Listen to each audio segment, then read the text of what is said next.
Tidiane Thiam, bonsoir et merci d'être avec nous. Bonsoir, monsieur Sanogo. Pourquoi avez-vous pris cette décision? Laquelle, pardon? Celle d'amnistier les personnes qui étaient concernées par des Ça mesures disciplinaires. dans un processus. En fait, nous sommes un peu surpris par toute cette affaire. Et je ne vais pas m'apesantir là-dessus, mais il s'agit d'une personne qui a porté son cas devant les tribunaux, ce qui déjà est en contradiction avec nos textes et nos statuts. Et nous étions pris dans une tourmente qui ne se justifie pas. On a 392 délégués en Côte d'Ivoire, il s'agit d'un délégué sur 392. Donc, dans un esprit d'apaisement, je me suis dit qu'il valait mieux laisser supprimer cette sanction et donc permettre à cette personne d'aller au bureau politique. Donc notre surprise est relative parce qu'on nous demande quand même de continuer cette procédure le 2 avril. Pour nous, la procédure était morte puisque l'objet de la procédure, c'était qu'elle puisse assister à la réunion. On lui a donné donc cette possibilité. On nous dit maintenant qu'elle a changé ses demandes, ce qui, selon mes avocats, n'est pas conforme à la loi, et qu'elle a formulé une nouvelle série de demandes pour demander que moi je sois de mes fonctions, qu'il y ait un administrateur provisoire, etc. et toutes sortes de choses. Mais ce n'est pas l'essentiel pour nous. Pensez-vous que cette amnistie va permettre au parti d'entrer dans la voie de l'apaisement Le parti est apaisé. Vous savez, l'unanimité, personne ne peut la faire. Le parti est apaisé. Nous suivons de façon moderne l'état de l'opinion dans le parti. La base, il y a 94% des membres de la Convention me soutiennent sans réserve. Donc, il y a pas... C'est beaucoup. Dans n'importe quelle structure de nos jours, 94% d'approbation, ça fait rêver. Donc vous n'êtes pas inquiet? Non, je ne suis pas inquiet du tout. Récemment, vous avez exprimé des inquiétudes au sujet de la liste électorale publiée par la CEI, la Commission électorale indépendante, le 17 mars. Selon vous, la Côte d'Ivoire risque de se diriger vers des élections non inclusives. Pensez-vous que l'ancien président Laurent Gbagbo, son ancien ministre Charles Blé Goudé, ou encore Guillaume Soro, l'ancien président de l'Assemblée nationale, devraient pouvoir être présents sur cette liste et se présenter, être candidat lors de la prochaine présidentielle? Moi, mon point de vue, c'est que vraiment pour qu'une démocratie fonctionne, il faut arriver à dépasser un certain nombre de conflits qui ont posé problème dans notre pays. Et quels que soient les sentiments des uns et des autres, je pense qu'un geste d'apaisement, un geste de générosité, qui permettrait à chacun d'être candidat et de régler tout ce passif ou ce passé une fois pour toutes, serait une bonne chose. C'est pour ça que nous parlons d'élections inclusives, parce que c'est toujours possible. Dans tout pays, on a vu le cas du Sénégal, dans tout pays, on peut changer une situation n'est jamais bloquée définitivement. Néanmoins, il y a la situation judiciaire de ces trois personnes. Bien sûr. Est-ce à dire que ce sont des justiciables ce ne sont pas des justiciables comme les autres? Dans toute situation, il faut peser les avantages et les inconvénients. Nous, ce qu'on dit, c'est que les avantages d'un geste d'apaisement, qui est aussi la culture du PDCI, la culture du président Houphouët-Boigny, la culture de dialogue, il a maintes fois donné l'exemple, en pardonnant à certains, en faisant preuve de grandeur d'âme. En Afrique, vous savez, vous êtes admiré en faisant preuve de grandeur d'âme et en pardonnant, pas en vous vengeant, pas en écrasant. Donc, quand vous parliez des gens sur lesquels on a levé les sanctions, c'est un peu dans le même esprit. Et je crois que le mode de gouvernement et de leadership en Afrique qu'on admire, c'est quand même plus celui qui pardonne que celui qui punit. Alors le 10 mars, avec plusieurs opposants ivoiriens, vous avez créé la coalition pour l'alternance pacifique en Côte d'Ivoire afin d'obtenir un dialogue politique avec le pouvoir et introduire des réformes du système électoral. Comment comptez-vous obtenir gain de cause? Bon, moi je voudrais vraiment quand même faire une pause, vous parler un peu de pourquoi on fait tout ça. Pourquoi on fait tout ça? C'est à cause de l'état du pays. Moi, on dit souvent que j'ai été absent longtemps. Oui, j'ai été absent longtemps, mais ça me permet de voir l'écart entre quand je suis parti et aujourd'hui. Dans certains domaines, nous avons progressé. Dans d'autres, la situation est très mauvaise. Donc la raison pour laquelle le PDCI est aussi impliqué dans toutes ces choses-là, c'est que vous prenez la santé. L'espérance de vie en Côte d'Ivoire, selon la Banque mondiale, 59 ans. Au Sénégal, 68 ans. PIB par tête en Côte d'Ivoire est de 50% supérieur à celui du Sénégal. Comment on peut avoir 9 ans d'espérance de vie de moins que le Sénégal? Ça fait 93 000 morts de plus. Ça fait 250 morts par jour. Chaque Ivoirien se plaint d'aller à Rivaux 7 et d'aller trop au cimetière. 250 morts de plus chaque jour, 365 jours par an. Voilà les problèmes. Donc cette coalition, c'est un moyen pour une fin. La fin, c'est d'arriver au pouvoir, de mettre l'accent sur le capital humain, mettre l'accent sur la santé et l'éducation, qui sont vraiment les deux piliers qui ont fait de la Côte d'Ivoire ce qu'elle est aujourd'hui, et amener la Côte d'Ivoire au niveau de performance. Moi, je ne me réjouis pas des performances actuelles. J'aimerais qu'elles soient meilleures.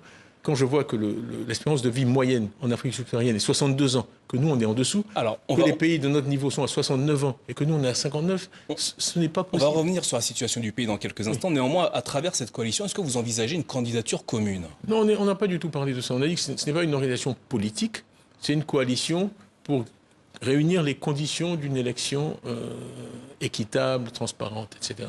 Donc chaque parti garde son identité et son idéologie. Et on a choisi le mot coalition exprès pour une alternance pacifique. Parce que je crois que la Côte d'Ivoire a désespérément besoin d'alternance.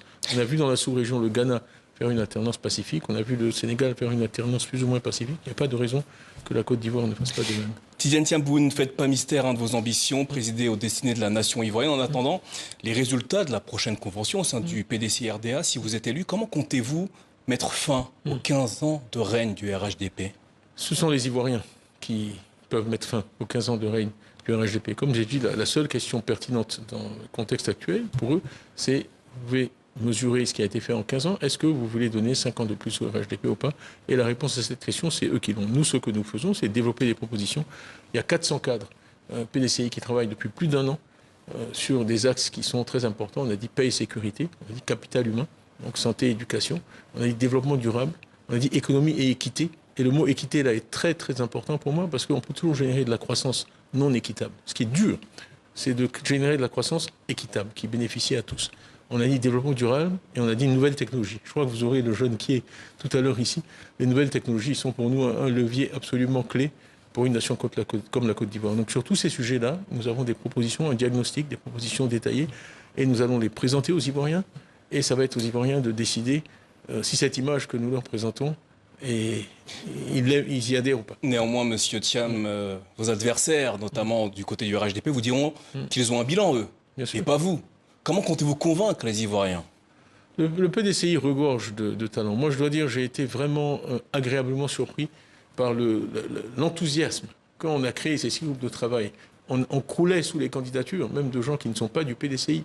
L'investissement qui a été fait par le régime du PDCI dans l'éducation et dans la santé a payé. Les gens de plus de 40 ans, qui sont des produits du système PDCI, qui sont compétents et motivés et de qualité, ils existent. Donc le PDCI peut présenter à la fois un programme, une vision et la capacité d'exécuter. J'ai toujours une vision sans la capacité d'exécuter, ça ne vaut pas grand-chose. En parlant de vision, quelle est la vôtre pour l'avenir de la Côte d'Ivoire? J'ai dit une Côte d'Ivoire maîtresse de son destin. Il y a beaucoup de choses derrière ça. Dans un monde qui est incertain, qui est difficile, maîtresse de son destin, c'est d'abord d'avoir des ressources humaines de qualité. Parce que dans le développement, ce qui compte, c'est le capital humain, c'est le capital intellectuel, c'est la matière grise. Donc la première chose qu'il faut faire pour bâtir l'avenir d'un pays, c'est quand je vois que la Côte d'Ivoire est 13e sur 14 pays en mathématiques, quand je vois que nos élèves de terminale testent au PASEC au niveau 4e, 3e, ça m'empêche de dormir la nuit. Parce que c'est notre avenir que nous compromettons. Donc ce qui est au cœur de notre vision, c'est l'être humain, des gens bien éduqués, maîtres de leur destin, capables de saisir les opportunités qui existent dans l'économie africaine en utilisant les nouvelles technologies, en utilisant leur savoir pour créer des entreprises, créer des emplois et résoudre les problèmes tels que le chômage des jeunes, la cherté de la vie, etc. etc. Enfin, vous l'avez dit tout à l'heure, vous êtes de retour en Côte d'Ivoire après avoir passé un certain nombre d'années en dehors du territoire. Ne craignez-vous pas que cela vous porte préjudice en octobre prochain, lors de la campagne présidentielle? Nous travaillons assez scientifiquement. Donc je viens de voir des résultats de focus group qu'on a tenus. Au contraire, la grande majorité des Ivoiriens voient ça comme un atout. Donc vous n'avez pas de problème de notoriété auprès de la population ivoirienne?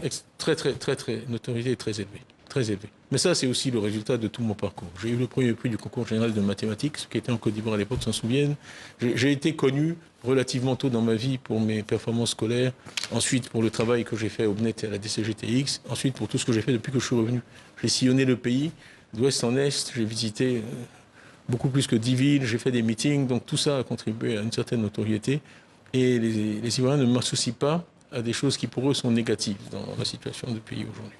Tidiane Thiam, merci d'avoir répondu à nos questions au sujet de l'actualité en Côte d'Ivoire et du programme que vous comptez présenter aux Ivoiriens et aux Ivoiriennes si vous êtes élu lors de la convention du PDCI-RDA. J'ai toujours été Ivoirien, je suis Ivoirien, je serai toujours Ivoirien, au service de mon pays. Merci à vous, Tidiane Thiam.